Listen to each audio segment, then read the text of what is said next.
स्वागत करता हूं आपका अपना YouTube चैनल मैथ्स अड्डा में। चलिए मैं हाजिर हो गया एक नया सेशन लेके। आज हम बात करेंगे एसके झा सर का बुक जो आया है, एसके झा सर का एनटीपीसी का जो प्रैक्टिस सेट आया है, प्रैक्टिस सेट हम वही करने वाले। कल हमने एक प्रैक्टिस सेट 1 का 41 से लेके 49 तक का एक वीडियो बनाया था। अगर आप नहीं देखे हैं तो लिंक उसका डिस्क्रिप्शन में दिया गया है, आप वहां से जाकर देख सकते हैं। आज हम क्वेश्चन नंबर 50 से शुरू करेंगे और मैथ का क्वेश्चन आज पूरा कंप्लीट कर देंगे। ठीक है, हम डेली एक प्रैक्टिस सेट करेंगे। तो चलिए, अगर आप हमारे चैनल पर नए हैं तो चैनल को सब्सक्राइब कर लें और वीडियो को अंत तक देखें ताकि उसका फ़ायदा आपको मिल सके। तो चलिए शुरू करते हैं। क्वेश्चन है क्वेश्चन नंबर 50। क्वेश्चन नंबर 50 हम करेंगे। देखिए क्वेश्चन नंबर 50 कह रहा है कि दो बर्तनों ए और बी में चीनी और पानी के मिश्रण का अनुपात 4:5 और 3:2 है। देखिए 2 है ए और बी। एक में आपका अनुपात कितना है, 4:5 है और बी में है 3:2 है। ठीक है, आधी चीनी और आधा पानी का नया मिश्रण प्राप्त करने के लिए इन दोनों मिश्रणों को किस अनुपात में मिलाया जा सकता है। देखिए अब क्या करना है कि इन दोनों मिश्रण को आधा आधा मिला देना है, इसमें से आधा इसमें से आधा, तो हमारा क्या अनुपात मिलेगा। ठीक है, ठंडी बहुत है, हमारे यहाँ 6 डिग्री टेम्परेचर है। हम सारण जिला का एक छोटे से गांव में, बिहार के सारण जिला के एक छोटे से विलेज से हैं जिसका नाम है दयालपुर। आज यहाँ पे 6 डिग्री टेम्परेचर है, ठंडा बहुत है। सुबह का 10 बज रहा है, सुबह का 10 बज रहा है। ठीक है, तो चलिए, ये ठंडा हमको लग रहा है। तो चलिए बिना टाइम वेस्ट किए हम क्वेश्चन को करते हैं। अब देखिए क्वेश्चन यही है कि ए का अनुपात 4:b है, बी का अनुपात 3:2 है। इसको एलिगेशन मेथड से हम कर देते हैं। बिल्कुल इसको आधा आधा मिला देना है, आधा आधा मिलाएंगे तो अनुपात क्या होगा। अगर आपको एलिगेशन लगाना है तो किसी एक में लगाएंगे। ठीक है, एलिगेशन मेथड हम लगाएंगे। हम क्या करेंगे, आधा चीनी और आधा पानी का मिश्रण, हम इन दोनों को जोड़ देंगे। मान लीजिए कि 4 चीनी है तो टोटल कितना होगा, 4/9। 4 5 9, चीनी का ले रहे हैं तो 4/9। इन दोनों का टोटल जो होगा 5। हम चीनी का ले रहे हैं तो 3/5 कर देंगे। आधा आधा मिलाना है तो हमने माना कि आधा चीनी मिलाना है तो इसको 1/2 कर देंगे। अब एलिगेशन मेथड हम लगा देंगे इसमें, तो हमारा क्या होगा, हम देखेंगे कि अगर आप 1/2 माइनस 3/5, ठीक है, या 1/2 माइनस 4/9, ठीक है, या 1/2 माइनस 4/9 करेंगे तो हमारा एलिगेशन है। अब देखिए यहाँ से अगर हम इसको एलसीएम लेते हैं तो 2 और 5 का एलसीएम कितना हो जाएगा, 10। 2 से 10 में भाग देंगे तो 5, 5 एकम 5, माइनस 5 दूनी 10, 2 3 6, तो ये क्या हो जाएगा 6। तो यहाँ से आ जाएगा माइनस 1/10। ठीक है, इन दोनों का एलसीएम लेंगे तो 9 2 18। ठीक है, 2 9 18, तो 9 एकम 9, 9 दूना 18, 9 दूना 18, 2 चौके 8, तो यहाँ से आपका क्या आ जाएगा 1/18। ठीक है, अब देखिए 18/10, 1/8, 1/10, 1/18, तो हम लेंगे तो हमारे पास क्या रेशियो आ जाएगा, 18:10। तो काट देंगे, 2 9 18, 2 5 10, तो अनुपात हमारे पास आ जाएगा 9:5 आ जाएगा। तो ऑप्शन बी हमारा सही आंसर हो जाएगा। 9:5 आएगा तो ऑप्शन बी हमारा सही आंसर हो जाएगा। ठीक है, हुआ है 51 नंबर। इसमें जोड़ना है। ठीक है, आप क्वेश्चन को देख सकते हैं, इसमें जोड़ना है। हम सिंपल जोड़ देते हैं। सबसे बड़ा क्या है, 295 सबसे बड़ा है। उससे छोटा है 29.5, उससे छोटा है 2.95, उससे छोटा है 0.295। इसको हम जोड़ देंगे, हमारे पास आंसर आ जाएगा 5।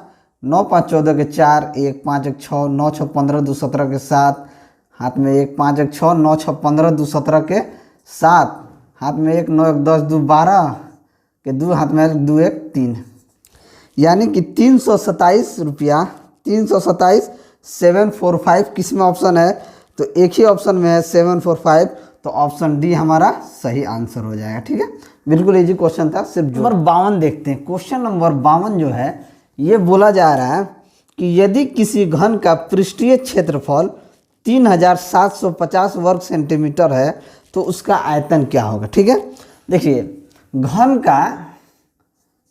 का संपूर्ण पृष्ठ का क्षेत्रफल जो होता है, संपूर्ण पृष्ठ का क्षेत्रफल होता है 6a²। ठीक है, यानी संपूर्ण पृष्ठ का क्षेत्रफल घन का होता है, यहाँ लिख देते हैं, उधर ज़्यादा, यहाँ नीचे लिखते हैं। घन का संपूर्ण पृष्ठ का क्षेत्रफल, संपूर्ण पृष्ठ का क्षेत्रफल होता है 6a², यानी 6a², भुजा का स्क्वायर। अब देखिए संपूर्ण पृष्ठ का क्षेत्रफल हमारे पास दिया हुआ है 3750 बराबर 6a²। हमसे घन का आयतन पूछ रहा है, तो सबसे पहले हम भुजा निकाल लेंगे तो आयतन हमारा निकल जाएगा। घन का आयतन क्या होता है, घन का आयतन होता है a का क्यूब, यानी भुजा का क्यूब। तो सबसे पहले हमको a यहाँ से निकालना होगा, तो a निकालेंगे तो a² बराबर 3750/6। 3750 को 6 से भाग देंगे तो 6 36, 6 दूना 12, 6 5 30, 625। a² का मान अगर 625 आता है तो a का मान क्या हो जाएगा, √625 यानी कि 25। ठीक है, भुजा हमारे पास 25 आ गया, तो घन का आयतन हमसे पूछा है, तो घन का आयतन क्या हो जाएगा, 25 का क्यूब यानी 15625 सेंटीमीटर क्यूब। तो आंसर हमारा क्या हो जाएगा, option 15625 centimetre cube, option D हमारा सही आंसर हो जाएगा। ठीक है, ये 54 नंबर क्वेश्चन देखते हैं। 54 नंबर क्वेश्चन क्या दिया है, 54 नंबर में बोल रहा है कि 10 आदमी किसी काम को 8 दिन में पूरा कर सकते हैं।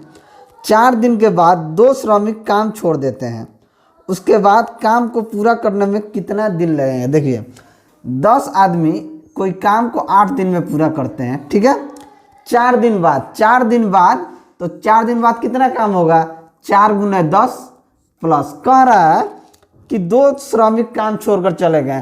पहले 10 आदमी थे, अब काम छोड़ कर चले गए तो कितने बच गए, 8 × x। अब कितना दिन हमको लगेगा, क्या करेंगे, 10 में से 8 को गुना करके 80, 4 दहा 40 प्लस 8x।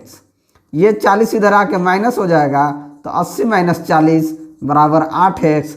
तो 40 बराबर 80 में से 40 गए 40 बराबर 8x। तो x का मान क्या हो जाएगा, 40/8 बराबर 5, और 5 दिन लेंगे। तो ऑप्शन डी हमारा सही आंसर हो गया। ठीक है, क्वेश्चन नंबर 55 क्वेश्चन कह रहा है कि एक शहर की 62% जनसंख्या शिक्षित है, यानी 62% जनसंख्या क्या है, शिक्षित है। ठीक है, अगला कह रहा है यदि शहर में अशिक्षित लोगों की संख्या, जो अशिक्षित हैं यानी जो अनपढ़ हैं, उनकी जनसंख्या है 24,567।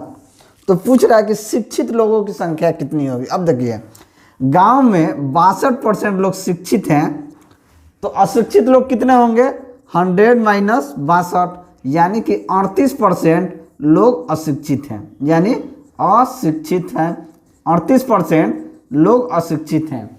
तो 38% का वैल्यू कितना दिया हुआ है, 38% का वैल्यू दिया हुआ है 24,567। तो 1% का वैल्यू हम यहाँ से क्या निकाल लेंगे, 24,567/38। जब 24,567 को 38 से भाग देंगे तो हमारे पास आ जाएगा 646.5। अब 1% का वैल्यू 646.5 आया है, तो हमको 62% यानी शिक्षित का वैल्यू निकालना है।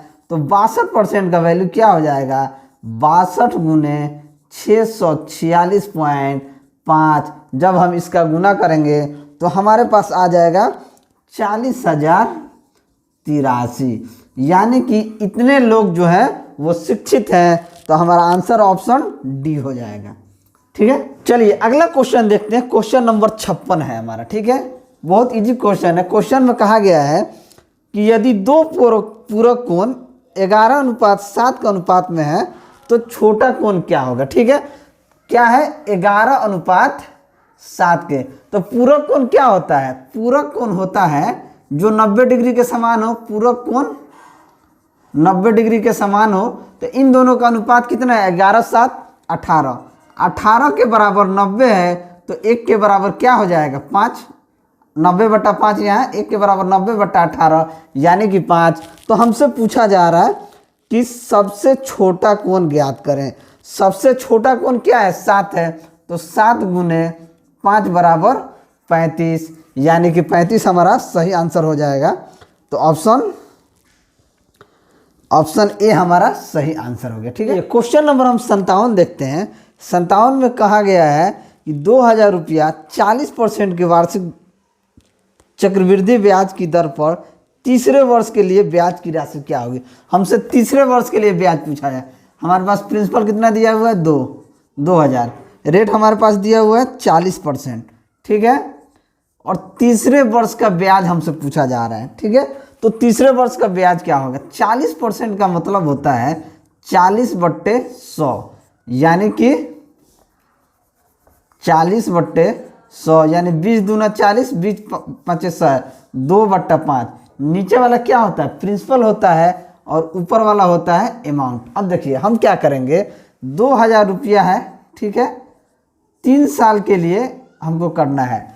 तो 2000 का 2/5 करेंगे तो 5 के 20 और 4 दूनी 800 यानी कि पहला साल के लिए ब्याज यही रहेगा। ठीक है, अब हम फिर निकालेंगे 800 का 2/5 अगर निकालेंगे, इस 800 का 2/5 निकालेंगे तो 160 × 2 यानी कि 320 320 320।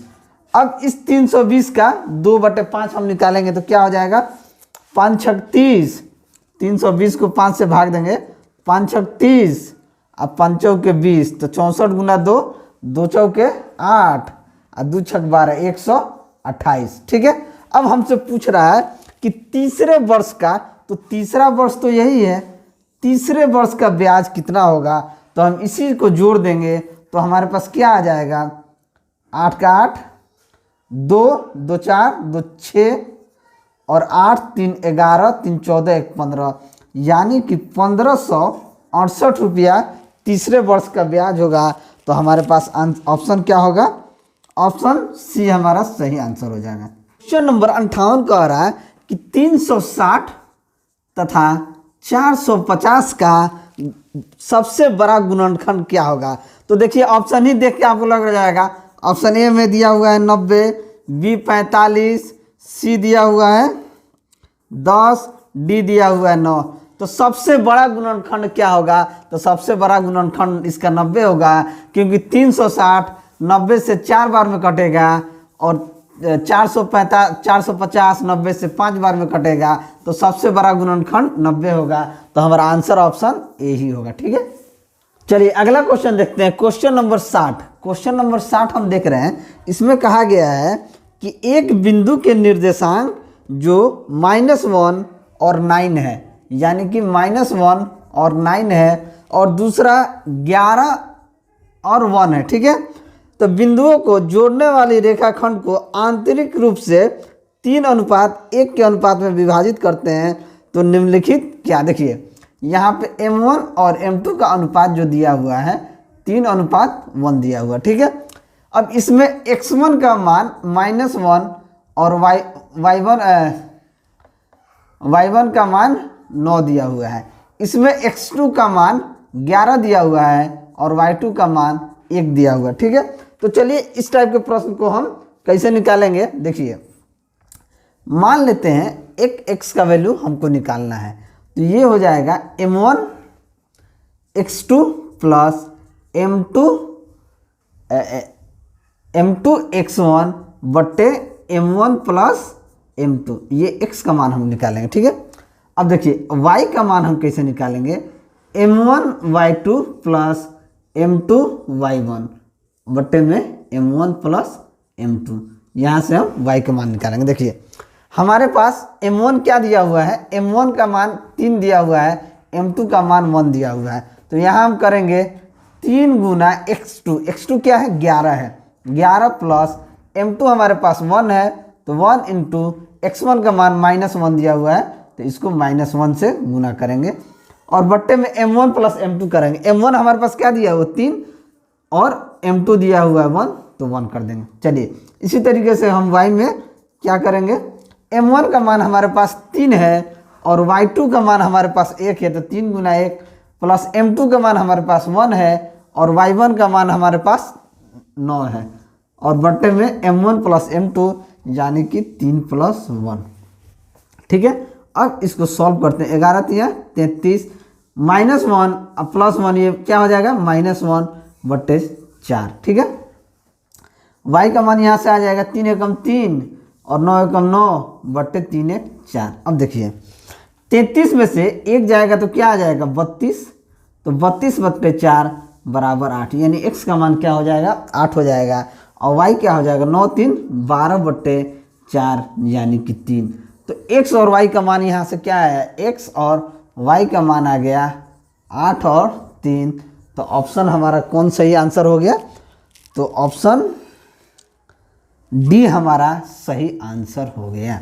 ठीक है, अगला क्वेश्चन देखते हैं। अगला क्वेश्चन 61 नंबर है कि 22% छूट देने के बाद 17% लाभ प्राप्त करने के लिए किसी वस्तु का अंकित मूल्य उसके क्रय मूल्य से कितना अधिक होना चाहिए। अब देखिए मार्क प्राइस पे तो ये डिस्काउंट दे रहा है, अब कॉस्ट प्राइस पे हमारा सारा प्रॉफिट या लॉस होता है, तो एमआरपी पे डिस्काउंट दे रहा है 22%, तो 22% मतलब हो गया 100 में से 22 को माइनस कर देंगे तो हमारे पास 78 का डिस्काउंट दे रहा है। हमको बोल रहा है कि 17% लाभ प्राप्त करने के लिए किसी वस्तु का अंकित मूल्य उसके क्रय मूल्य से 17% लाभ चाहिए, तो हमको क्या करना होगा 100 में से 17 जोड़ देना होगा, तब जाकर हमको 17% लाभ मिलेगा। तो अंतर कितने का आ जा रहा है 39 का अंतर आ रहा है किस पे 78 पे, तो 100% पे हमारा कितना अंतर आएगा, तो 39 दूना 78, 2 से 100 कट गए 50 यानी कि 50%, तो हमारा ऑप्शन ए हमारा सही आंसर हो गया। ठीक है, अगला क्वेश्चन देखते हैं। अगला क्वेश्चन है 63 नंबर। ठीक है, 63 नंबर क्वेश्चन है कि दिए गए वेन आरेख में त्रिकोण स्वस्थ लोग को प्रतिनिधित्व, जो त्रिकोण है ये स्वस्थ लोग को डिनोट कर रहा है। ठीक है, और आयत जो है वो बूढ़े लोग को कर रहा है, आयत बूढ़े लोग को कर रहा है, और सर्कल पुरुष का पर्द, जो सर्कल है आयत यहाँ बना देते हैं आयत, और सर्कल पुरुष को ये कर रहा है। ठीक है, सर्कल पुरुष का प्रतिनिधित्व करता है, तो स्वस्थ लेकिन बूढ़े पुरुषों की संख्या क्या है, स्वस्थ और बूढ़े। देखिए क्वेश्चन इस तरीके से दिया गया है, ये त्रिभुज है, इसके अंदर एक आयत दिया हुआ है और इसके अंदर एक सर्कल दिया हुआ है। ठीक है, यहाँ पे 5 है, यहाँ पे 3 है, यहाँ पे 2 है, यहाँ पे 4 है। ठीक है, अब हमसे पूछा जा रहा है कि सर्कल पुरुषों का स्वस्थ लेकिन बूढ़े पुरुषों की संख्या क्या होगी।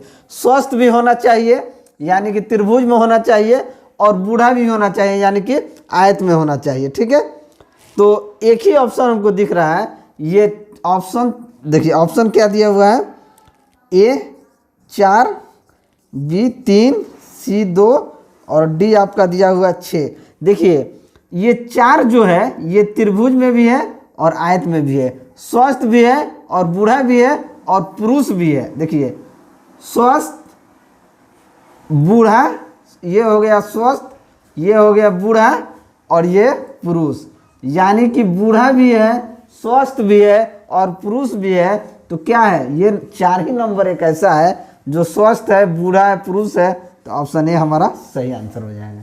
अगला क्वेश्चन 64 नंबर हम देखते हैं कि एक वस्तु को 4% तथा 12% के लाभ में बेचने पर विक्रय मूल्य में अंतर 3 रुपया है, तो दोनों विक्रय मूल्य का अनुपात होगा। ये बेवकूफ़ बनाने के लिए मूल्य का अंतर दिया हुआ है, यहाँ कुछ नहीं। चलिए 4% अगर मान लीजिए 100 रुपया का सामान है, आप 4% के लाभ पे बेचते हैं, तो इसको कितने में बेचिएगा 104 रुपया में। ठीक है, दूसरा को कह रहा है कि 12% लाभ पे बेचने पर, तो 112 रुपया में बेचेगा जी, सिंपल सा बात है। तो इन दोनों का रेशियो हम निकाल लेंगे, हमारे पास आंसर आ जाएगा। देखिए 104 को अगर हम 4 से काटते हैं तो 4 दूनी 8, 4 छक 24, ठीक है। और 112 को 4 से काटेंगे तो 4 दूनी 8, 4 8 32, फिर 26 को 2 से काटेंगे तो 13, और 28 को 2 से काटेंगे तो 14, तो 13:14 होगा, ठीक है। तो ऑप्शन हमारा क्या हो जाएगा, ऑप्शन ए हमारा सही आंसर हो जाएगा। देखते हैं क्वेश्चन नंबर 65 है कि यदि tan के पावर 4 थीटा, यहाँ tan के power 4 theta plus tan square theta का मान, tan स्क्वायर थीटा का मान 11 दिया है, तो हमसे पूछ रहा है सेक के power 4 theta minus sec square theta का मान क्या होगा। सेक स्क्वायर थीटा का मान क्या, देखिए अगर कभी भी tan के power 4 theta plus tan square theta का मान 11 दिया है, तो सिंपल सा बात है कि sec square 4 theta minus sec square theta का मान भी 11 ही होगा, ठीक है। लेकिन आप कहिएगा ऐसे ही कैसे हो गया, क्वेश्चन आप कहिएगा कि ऐसे कैसे हो गया कि सेक के power 4 theta minus sec square theta का मान भी 11 आ जाएगा। तो आइए इसको हम प्रूफ करके आपको दिखा देते हैं। देखिए tan के power 4 theta plus tan square theta, ठीक है। अब यहाँ से अगर हम tan स्क्वायर थीटा कॉमन ले लेंगे, tan स्क्वायर थीटा कॉमन लेते हैं तो हमारे पास अंदर क्या बचेगा, tan स्क्वायर थीटा प्लस 1, ठीक है। अब देखिए हम जानते हैं कि sec square theta minus tan square theta का मान क्या होता है, 1 होता है। तो सेक स्क्वायर थीटा का मान क्या हो जाएगा, 1 प्लस tan स्क्वायर थीटा। तो ये क्या हो जाएगा, 1 प्लस tan स्क्वायर थीटा को हम क्या लिख देंगे, यहाँ पे tan स्क्वायर थीटा, इसको भी कन्वर्ट कर, सेक स्क्वायर थीटा बराबर 1 प्लस tan स्क्वायर थीटा हो गया, ठीक है। अगर हमको tan स्क्वायर थीटा लिखना है, tan स्क्वायर की जगह करना है, तो इसको हम क्या लिख सकते हैं, सेक स्क्वायर थीटा माइनस 1। अब ये tan स्क्वायर थीटा की जगह हम क्या लिख देंगे, सेक स्क्वायर थीटा माइनस 1, और 1 प्लस tan स्क्वायर थीटा की जगह हम कर देंगे सेक स्क्वायर थीटा। अब देखिए सेक स्क्वायर थीटा को सेक स्क्वायर थीटा से गुना करेंगे तो सेक के power 4 theta minus sec square theta, क्या जी आया, सेक के power 4 theta minus sec square theta है। इसका मतलब है कि tan के पावर 4 थीटा बराबर होता है प्लस tan स्क्वायर थीटा बराबर होता है सेक के power 4 theta minus sec square theta के बराबर होता है। तो अगर ये 11 है तो ये भी 11 होगा। तो ऑप्शन हमारा कौन सही हो जाएगा, तो ऑप्शन बी हमारा सही आंसर हो जाएगा। अगला क्वेश्चन देखते हैं। अगला क्वेश्चन है क्वेश्चन नंबर 66, ठीक है।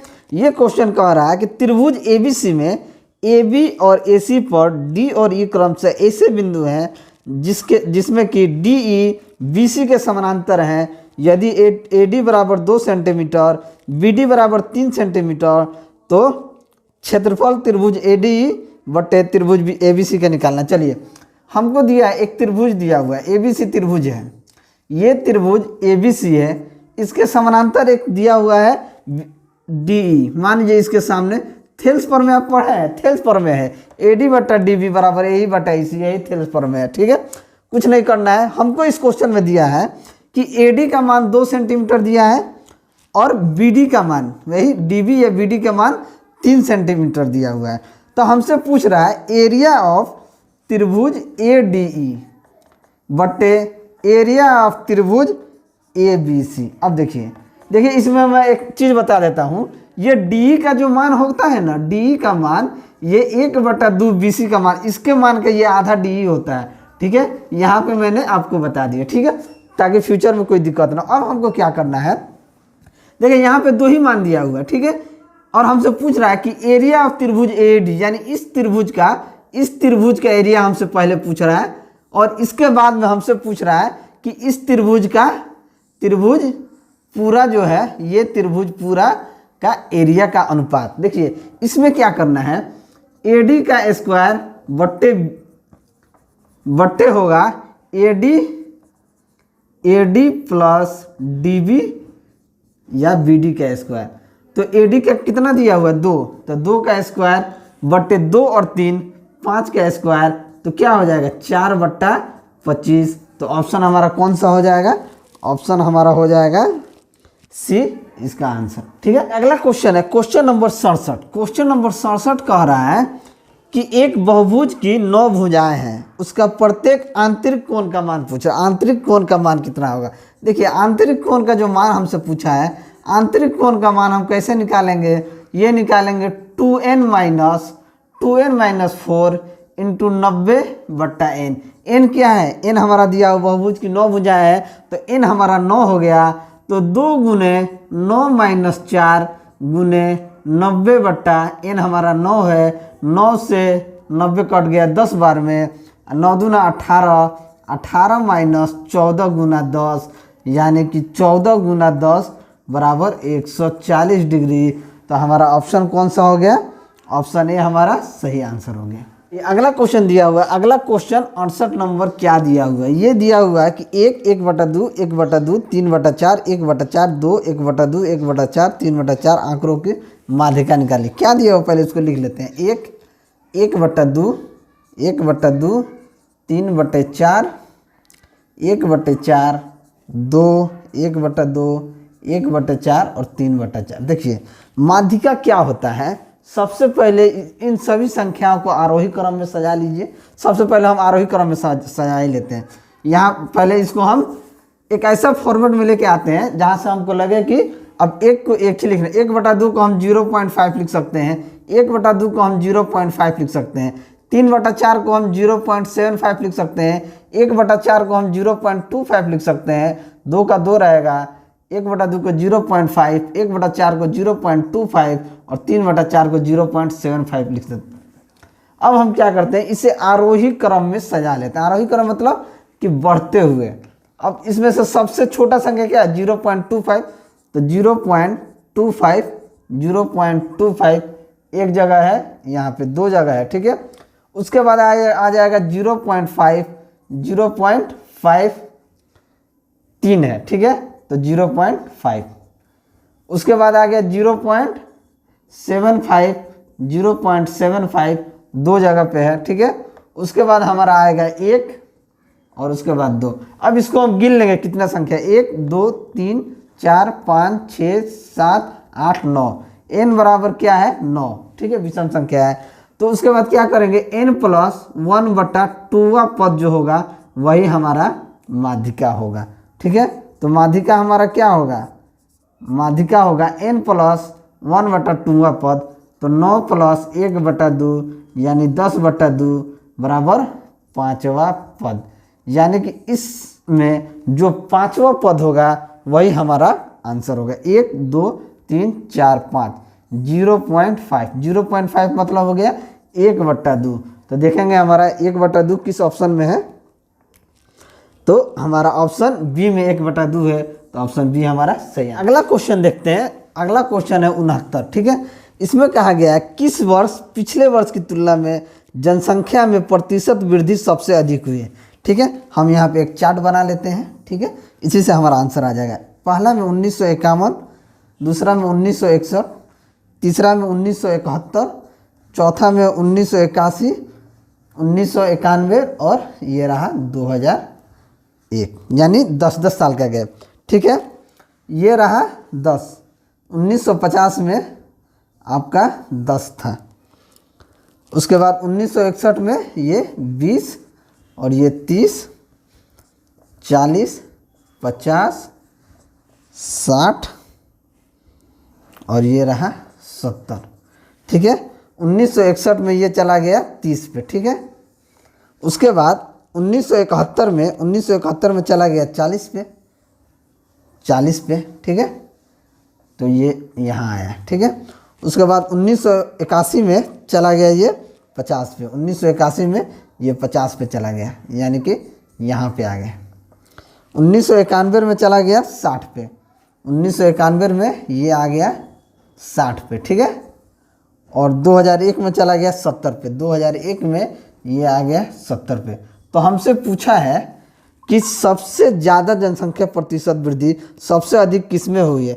सिंपल सा बात है, हम देख रहे हैं कि 1951 में 10 था और 1961 में एक ही बार 30 आ गया, यानी कि 20% यहाँ वृद्धि हो गया।